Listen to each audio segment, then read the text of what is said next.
vamos dividir em duas coisas distintas. A primeira delas é onde buscar os recursos. Bom, o material de leitura para isso existe hoje e é vasto.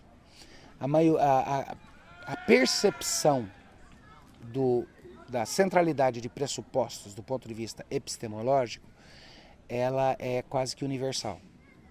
Ela só não é recebida, ela só não é admitida na academia dentro daquelas pessoas que gostam de fazer ciência, seguindo as melhores práticas contemporâneas e alegar que faz isso seguindo as práticas do antigo positivismo.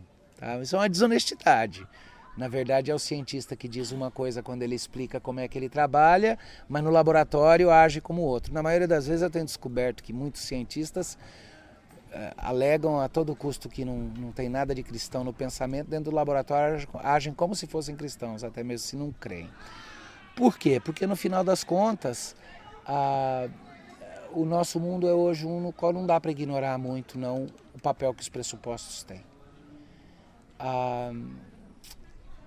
Ironicamente, a consciência pressuposicional é mais fraca na área de ciências humanas do que de exatas.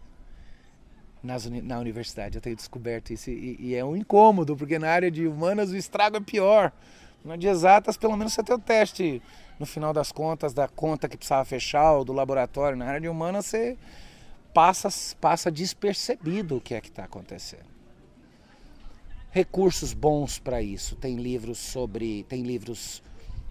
escritos de um ponto de vista, com influência cristã, mas de um ponto de vista até de não cristãos, como Michael Polanyi. O próprio Thomas Kuhn é útil para isso. Eu não deixaria de ler Kuhn e Polanyi, de começo. De Thomas Kuhn, A Estrutura das Revoluções Científicas, livro publicado pela primeira vez em 72, eu creio, vale a pena ler ainda hoje. De Michael Polanyi eu começaria com Ciência, Fé e Sociedade, e daí partindo para outros. Aí o próprio material de leitura de Cornelius Van Til, de Gordon Clark. Mais que isso, se você lê inglês, lê James Orr, escocês. Espetacular para formar uma visão cristã do mundo e das coisas. E contemporâneos, tem hoje bastante gente escrevendo sobre isso daí. Tem até gente escrevendo bons livros aí que discutem teorreferência. E aí eu começo a me sentir um pouquinho vovô nessa história, mas tudo bem, ainda é cedo. Como usar isso na prática? É fácil. 3 máximas para você, estudante universitário. Primeiro, quando você entra num debate ou num embate ou numa discussão de ideias, se você aceitar os termos da discussão, quem definiu os termos da discussão já levou a discussão. Não aceita a definição dos termos tão prontamente. O que eu quero dizer com isso? É a velha história, eu dou esse exemplo o tempo todo.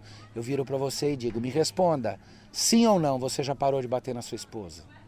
Acabou, se você aceitou as minhas condições do responda sim ou não, não tem saída para isso, porque respondeu que sim está condenado, respondeu que não está condenado. A gente muitas vezes entra em debates onde a gente aceita os termos do debate definidos pela pessoa que está colocando as questões. E aí a gente dança para tentar responder. O problema é que ao definir o debate, a pessoa já estabeleceu os limites que eles vão ter, que eles vão ter, e os limites nos quais você vai poder responder. Michael Polanyi dizia assim, no final das contas temos de admitir que já estamos comprometidos de princípio, pressuposicionalmente, com as conclusões a que queremos chegar. Isso significa que a gente começa um debate já tendo uma certa ideia de onde a gente quer chegar com ele. Então não aceite prontamente os termos do debate. Antes, pergunte e questione. Espera, podemos definir esses termos juntos? Podemos colocar em outros termos? Podemos abrir a discussão em outro nível? Primeiro ponto, então, não aceita os termos sem antes refletir sobre eles. Segundo, não se coloca na defensiva, não. Na maioria das vezes você vai descobrir que os desafios à sua fé vêm como desafios à sua fé. E quem fez o desafio é que tem um problema, não é você. Você não está na posição daquele ali que foi colocado contra a parede e agora precisa dar uma resposta. Quando a Bíblia fala de estando sempre prontos para responder aquele que perguntar, é aquele que perguntar, aquele que indagar qual a razão da esperança que vocês têm. Mas não se deixe empurrar contra a parede, porque na verdade quem tem um problema é quem está em rebelião contra Deus e não pode olhar para os fatos como eles são. E precisa virar os olhos para a revelação e precisa, nos termos de Romanos 1, suprimir o que de Deus se pode conhecer. Então o problema é deles, não é seu. Então não entra no debate aceitando que você seja colocado na posição da defensiva. Antes disso, faz o seguinte, e aí vem minha terceira máxima. Quando alguém chegar e pressionar e disser que resposta você me dá, reverte a pergunta. Parte de não aceitar os termos e de não se colocar na parede é virar e falar, antes só me fala por quê e para você qual que é a resposta. E aí deixa o outro dizer o que ele crê. Deixa aquele que se opõe à fé cristã expor o que ele pensa. E carrega isso até as últimas consequências. Não é você que está na defensiva. E não faz isso com maldade para dizer, vou te mostrar que o seu sistema é inconsistente. De vez em quando, num debate, a gente até precisa fazer isso, mas a motivação tem de ser outra. A motivação tem de ser dizer, escuta, o que você está esperando como resultado, como pagamento, o payout que você espera do seu sistema, não vai dar certo, não vai ser pago. Eu vou mostrar isso para você.